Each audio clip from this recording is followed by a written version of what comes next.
Welcome to Your Time to Thrive with personal fitness coach Jason Stevenson.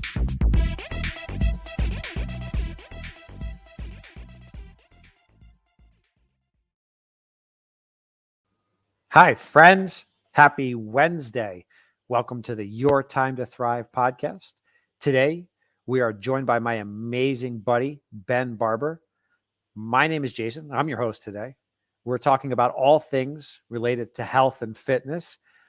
And I wanted to jump through here quickly, folks, because whether you're listening to us live or you're listening to us record it, wherever you are, say hello to the birthday boy here and say a big, shiny, happy birthday to Benjamin Barber.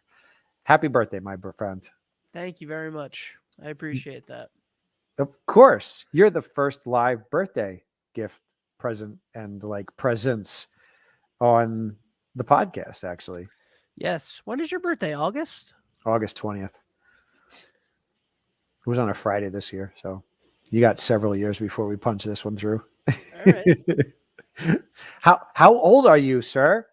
Too old. Never. Thank you, Peg. I am 34 today. Nice, man. 34. Did you, when you were a young rapscallion, did you ever imagine having your own business like this and talking to people all over the world and like producing podcasts for people when you were 34 years old? Well, when I was young, podcasts didn't exist. I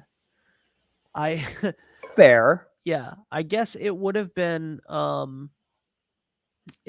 conceivable to me to be like a radio host or something. Yeah, I guess. I don't know. It like it lines up with things that I would have strived for. It's a different box, but you know, I'm happy. I'm happy to be where I am. So I think that's what matters. I don't know. I don't know what younger Ben would think of current Ben. There's a lot of things he'd be really happy about and a lot of things he'd be really disappointed with. Okay, that's Just being fair. honest. Yeah. No, I expect nothing less. That's fair. And I know I put you on the spot a lot, so I'm gonna keep doing it. All right. Did you think about your birthday coming into today in any way of like analysis or a review? You know, we talk about this in the past that I usually go through like a process of, hey, how was my year? How do I want my year to be? Do you think about things like that when you come up to your birthday? Like, Always not this year. how so? I have not thought about my birthday this year because there have been I have not thought about me with my birthday this year, which is probably the first time ever, but yeah, no, I haven't because like there's so much stuff going on with COVID. This is my first birthday without my parents. Um so well my dad had died just before my birthday last year, but Yeah. but I still had my mom. There's that little sneaky 3-month window where I had one parent. Um and so, I haven't really so I was thinking a lot about that cuz also their birthdays are this week and their anniversary and my grandmother who lived with us while I grew up. So like I thought a lot about all of that other stuff and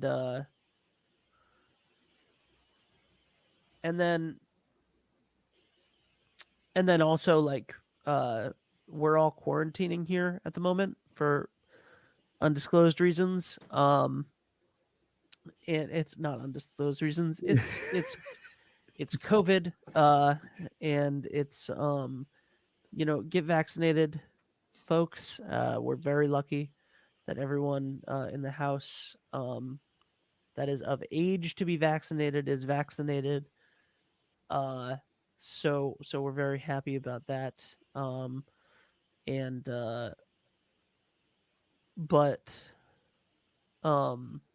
yeah, so like for ironically, I was sick. I do not have. I'm currently negative, knock on wood. Never have not tested positive once for this fucking disease. But I got sick over a little over a week ago. So I started quarantining. Actually, the kid got sick 2 weeks ago. So I stayed downstairs for a week. Then I went upstairs for 3 days, and then I got sick. And then I was downstairs for a full week, and then one of the roommates tested positive, and that was a week ago now. And now the DOH recommends that we have, because we share common space, that we have like 5 extra days after her quarantine is done. So when it's all said and done, I will have been in this room for about 21 days straight. Almost a month. From September 19th to October 15th or 16th. That's a long time, man. So I haven't done a lot of introspective thoughts about my birthday for myself and like what, like how did I do last year and what do I want to do this year, and like no, man, it's like survive. And so that's the main focus of my brain for the last 3 weeks, and the next week and a half. And but yesterday was my parents' anniversary, and today, as I turned 34, which feels gross to say, but today, as I turned 34, I acknowledge that like I'm currently the age that my dad was when he met and married my mom, which is very nice. And they had 41 years, almost 41 years of. It's hilarious to call it wedded bliss. If you knew them, they fought all the time, but like, but very happy together. And so goals for this year, continue growing the business, continue getting healthy, and happy, spend more time with the family that's upstairs once I'm able to, and then hopefully, maybe that's just a magical year for the Barbers. I'm open to that. That'd be cool. I'll follow in Dad's footsteps in that realm. I don't know. Yeah, we don't know. Those are the things that I know, right? I said that to Dave yesterday and last night, and he was like, you're probably at the point in your life where you would meet and marry a woman in the same year. I think you're probably there. And I'm like, yeah, me too. Me too. I think I get what my dad was going for. 79. He was like, I'm done with this. Anyway, that's where I'm at. How about you? I have had a very uneventful few weeks here, comparatively speaking. And I'm not celebrating a substantially milestone-like birthday here. You're getting to like middle 30s, right? That's like the start of like... Definitely in my mid 30s. Yeah. Yeah. It's the start of the reality. Like, oh shit, this is real. Like, I'm going to get old now. Like, I remember feeling Thanks, that way. Man. You're making me feel so much better. Dick.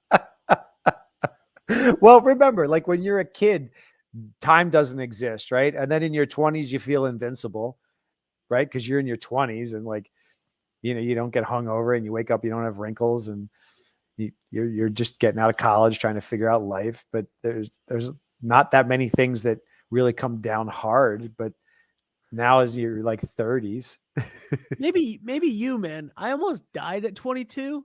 Fair. So, getting older is a great option. Absolutely. No, it's the choice. It's the preferred choice by far. That might be a podcast topic, Mom. We're going to have to get you back on here. We'll talk about that. That can be a running theme for the month then. So today I'm asking you some of these questions, honestly, because it leads to the topic. Today, the question is, what do you want? And it comes because I had this conversation with somebody the other day. as I normally do in my workouts with people. And we got a little deeper than both of us expected to, but it was a good process. And the answer is always subjective and variable based on the individual and the circumstances we're talking about, right? But this is a health and fitness program, so we're going to stick with that kind of base. And what I mean by that is, what do you want from your efforts? What do you want from your fitness? What do you want from your life? Because it is really easy to want stuff, right? To want to lose weight, to want to feel better, to want to have a fitness habit, to want to be on an exercise plan, to want to eat healthy. It is really hard to do all those things. So during this conversation I was having, I kind of turned it around, because oftentimes it is not I want the fitness habit, I want to lose the weight, I want the ice cream, right? I want the beer, I want to sleep in. So why do we fall back to that quick release, right? Like that quick, I know I want to feel better, I want to be healthier, I want to lose weight, I want the six pack, like whatever those fitness goals are, but I want ice cream more right now, right? I want the French fries more right now. I want to sleep in more right now. I think it's because the why and the what is not well defined enough. So like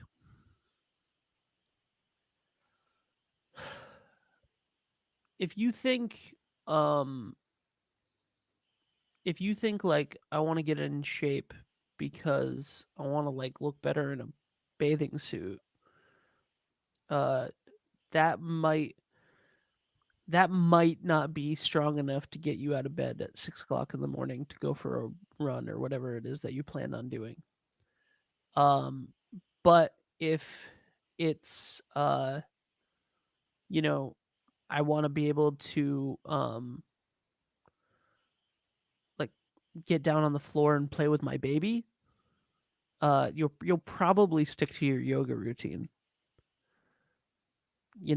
Like and I don't know. What are your thoughts on that?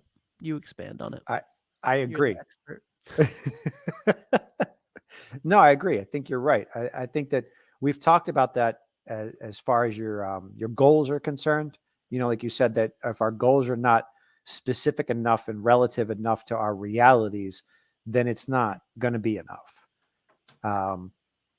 I think the truth, though, and this is so I chased this after this conversation we had.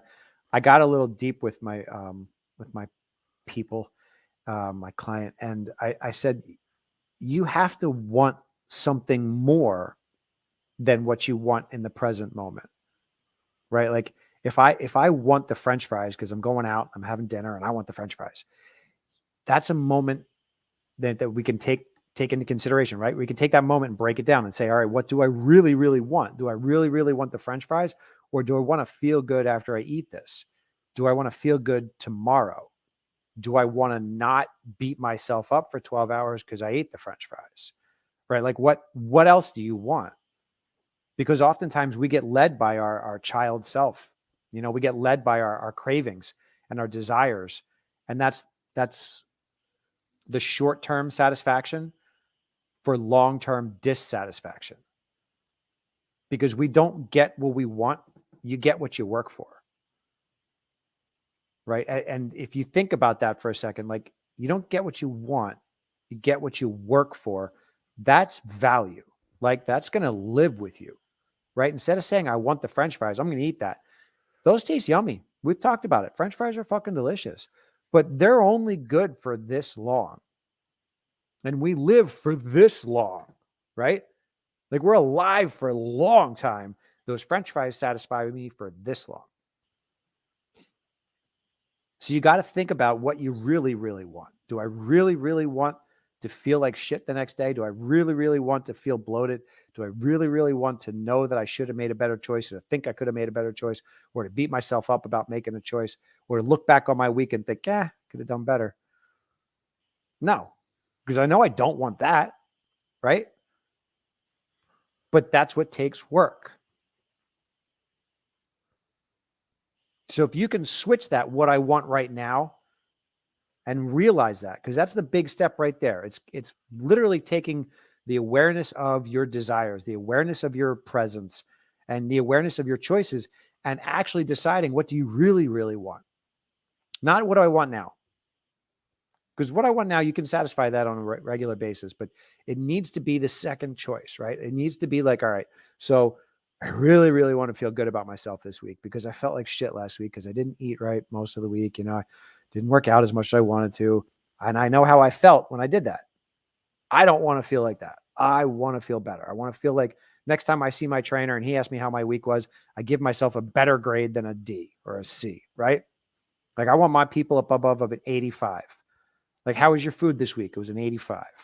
How was your fitness this week? It was an 87, 88. I did better than I did last week. That's where we want to be, because those steps, that work that you put in, gets you what you really want. That gets you the health and the fitness. That gets you the satisfaction with your life. That gets you the quality of life. But that's hard work, man. That's hard work. And that's some reality checks, right? Like you got to look deeper at yourself and your life and think about what choices you've been making that give you what you don't want. Because as soon as you own up to what you've been doing that gives you what you don't want, then you're on the right path to get what you do want. Because knowing what you want starts with knowing what you don't want. Because then that will help you drive and make a better choice. Because I'll be honest with you, folks, I like ice cream. You know that. I like French fries.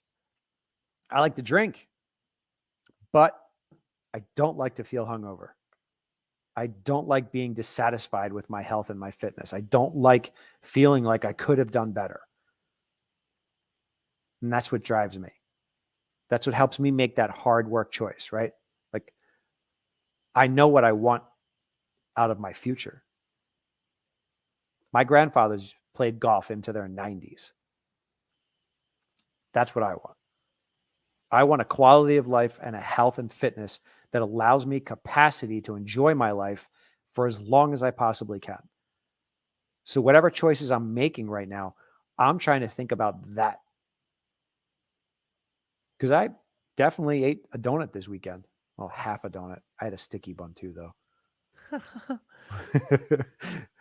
But that's because that was my Sunday, right? And I didn't eat anything like that all last week. So I can enjoy that stuff because I know what I want is to feel different than when I choose what I really don't want. What do you think, Ben? I think it makes a lot of sense. It reminds me of. Hold on, we have a comment. But I won't. Never mind. It's your mom quoting the Spice Girls.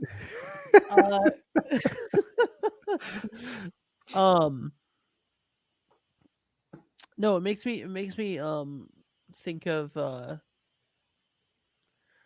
this quote, and I don't know who the quote is by because I heard it from someone else, obviously, but I feel like it was attributed to the Dalai Lama. I don't know, but it was about the viewing like cake as your reward after a hard week of work, right? Like if you had the donut and the sticky bun, and you were like all week. You were like, I just want that donut and sticky bun. That's my goal. My goal is to earn that donut and sticky bun, right? Then all week you're focusing on doing the stuff that you need to do to get to the donut and sticky bun. And like that might work for a little bit. But Right. at some point you're going to go, you know what? I also could go buy that donut for $1. I could just go buy the donut, and then I'll do the rest of the reward later. Yeah. So I'll do the rest of the work to earn the reward after, because I can just get the donut and the sticky button for like $1.75, and I'm good. Like I don't even have to get out of my car. This is good. I'm good. I'm gonna go do that. I know I was gonna do it on Sunday, but like it's Thursday, and that's fine. That's close enough. I had 3 good days. But like you're fixating on the reward being the thing that's bad for you, Mm-hmm. right? But if your reward was the feeling better, if your reward was like, and this is just the story that you tell yourself. So if your what you want, if your what that you want is important enough that it is your reward, then you're probably going to stop thinking about the sticky bun and the donut as much anyway. Yeah. You know, and it's not going to be something where and then when you go to think on a Thursday, well, it's been a hard week, I can just have the sticky bun and the donut today, and then I'll earn it. And then, you know, I mean, but I'm not going to skip Sunday because I earned that.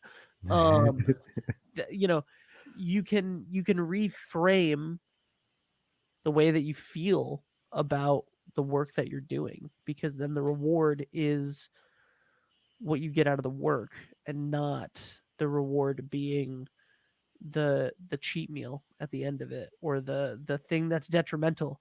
When the reward specifically is detrimental to the thing that you want, then it becomes not a reward anymore. Right? Does it? Yes. Again, take it No. away. No, and I agree wholeheartedly with you. I don't remember exactly where that quote came from, but I remember you and I talking about it before, actually, because you're right.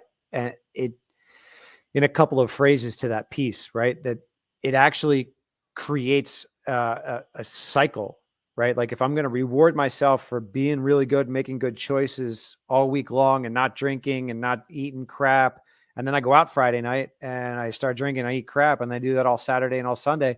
And then Monday I'm hungover and I don't eat good. And then Tuesday, maybe I start my diet up again. You know, you're constantly just on this wheel that you can't get off of, because you have created a reward for your efforts that exactly feeds what you're trying to fight. And you're right, man. That is the definition of insanity, right? I'm just going to keep going back and forth, trying to fight off the damage of what I do to reward myself for what I did to get to where I could damage myself again. That's it. Yeah. This is the hard part, folks. You know, I love what I get to do for a living, which is to help people with their fitness. And day to day, a couple hours in a row, every day of the week, I'm training people in the gym, or I'm doing a Zoom workout, or we're in the park, or we're in your house, you know, wherever we're doing your workout. The workout is the easy part.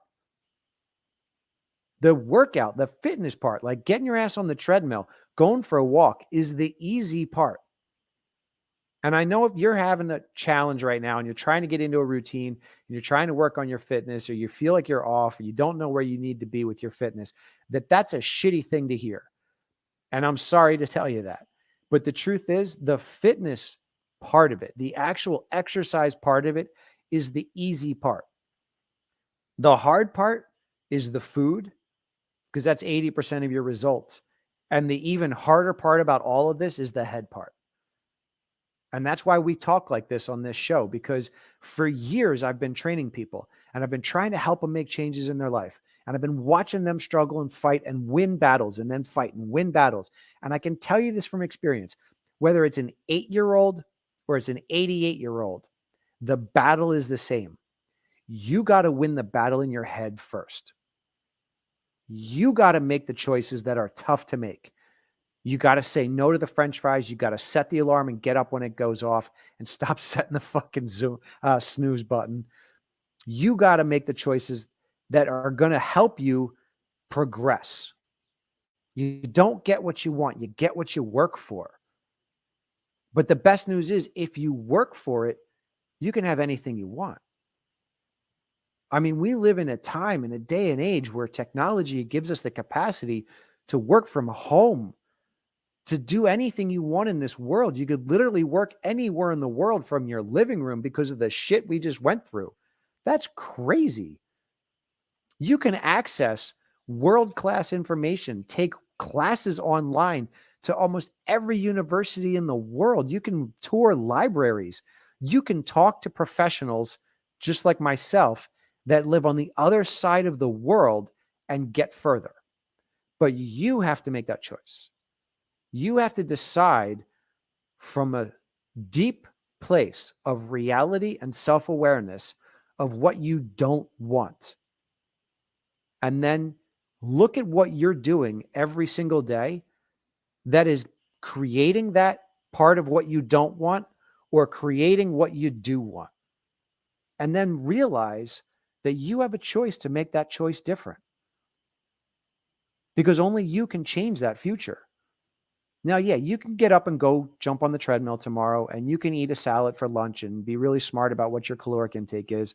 But if you're not doing the rest of the project, if you're not doing the rest of the work in your head that's going to help you realize what steps you need to take on a regular basis to get what you really want out of life, then it won't matter. Because that 30-day fix, that fitness challenge that you're embarking on right now, that diet that you just started yesterday that sucks, it's not going to work because you didn't do the work in your own head. You didn't do the steps that are necessary to realize the parts of you that you really, really need, want, and love that are fighting those parts of you that are still childlike and connected to those desires and those wants that are not getting you what you want. You know, it's the best thing and the worst thing that could have happened to our country getting locked down last year, because people were able to sit on their couch in their pajama pants and order food and watch Netflix for as long as they wanted to. Well, not really wanted to, but you know what I mean. And in the same moment, you also had the opportunity to learn a new language, to start a new business, to connect with people that you haven't talked to in years. And what do you think our country did? What do you think the average American in this country did? Because I can tell you, the stats are out. The average American chose to watch Netflix because we gained an average of 15 pounds per person across the country. That's fucking crazy. When you have the entire world at your fingertips, and as a collective unit, we chose to get fatter, to get lazier. If that doesn't piss you off and frustrate you to the point of doing something different, you're not listening. You're not paying attention. Now, we cannot change the things that happen in our worlds. Somebody's going to get sick. The tree is going to fall down on the house. The storm's going to come through and flood the place. You cannot change what happens to you. You can only change how you choose to respond to life and how you choose to respond to every single day. I just listened to this amazing TED Talk the other day, and I'll give you the synopsis of it because the best part of it was the one point that the guy was making about how to change your life. And here's your lesson for the day, folks. The first thing that you do when you wake up is you start by getting out of bed and not staring at your phone. Don't scroll through. Get up. When your feet touch the floor, you say, this is going to be a great day. Whatever version of it you want. You just say, this is going to be a great day. Today is a great day. Today's a fucking great day. Today's going to be awesome. Today's going to bring me great gifts. Today is something I'll be grateful for. Today I will learn something. You say whatever phrase makes you feel more alive as your feet touch the floor. And then go on your day. Do whatever else you want. But I promise you, if you start your day with one small focused thought, you're going to point your whole day in the right direction, because life is about choices. You come to a crossroads thousands of times a day, and you get to decide. I have potato chips in my cupboard. I have ice cream in my refrigerator. I have a stock of beer in my beer fridge. I can grab that anytime I want to, but I know how I feel when I do. I choose different. You can too. Decide what you want more than what that child inside of you wants. Decide what you want more than not want. Because the power in you to figure out what you really don't want in this world, nobody can take away. And it is inside of you. All you have to do is pause for a moment and clear your head and actually give yourself the opportunity to realize and think about what it is that you don't want in your life. And then break it down. I don't want to feel like that. Well, I stayed up late last night and I felt like shit this morning. All right, well, I don't want to feel like that. I stayed up late. I felt like shit. It's real simple. Stop staying up so late. Go to bed a little bit earlier. Go to bed a little bit earlier. Go to bed a little bit earlier. It doesn't take much to change your life. All it takes is one small step. One of my favorite quotes from Martin Luther King says, "You do not need to see the entire staircase to take the first step." You don't have to know where this is going in its entirety. You just have to know what you don't want. You don't want to go back down the steps. You want to go up the steps. You want to progress. You want to grow. You want to climb. You want to achieve what you are capable of achieving in this world. And the only way you're going to do that is you're going to do what you really want. You got to work for it, folks. That's all I got for you today, Ben. Damn, man. We good? Yeah, that was awesome. That was fantastic. Fired up today, sir. You most certainly are, and I love it. All right. I love you, Let man. let Happy people- birthday. Thank you very much. Whatever it is you do today, my man, take a couple moments and celebrate it a little bit for yourself. You deserve to. You've worked your ass off and you've gone through a fucking crazy year. Thank you. You deserve a moment of peace and happiness, my friend. Thank you.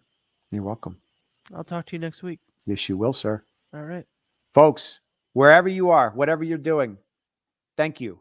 We appreciate you. Whether you're listening live or you're listening recorded, really do appreciate being a part of your day and you're part of your fitness. If you have any questions related to something we talked about or just something else, shoot me a message. The thrivetrainingteam.com website has all of the social media links and access as well as email contact. Give me a shout whenever you have a question. Otherwise, go out there, make some great choices that will help you create the life you deserve. Have a great and healthy day, folks. We'll talk to you soon.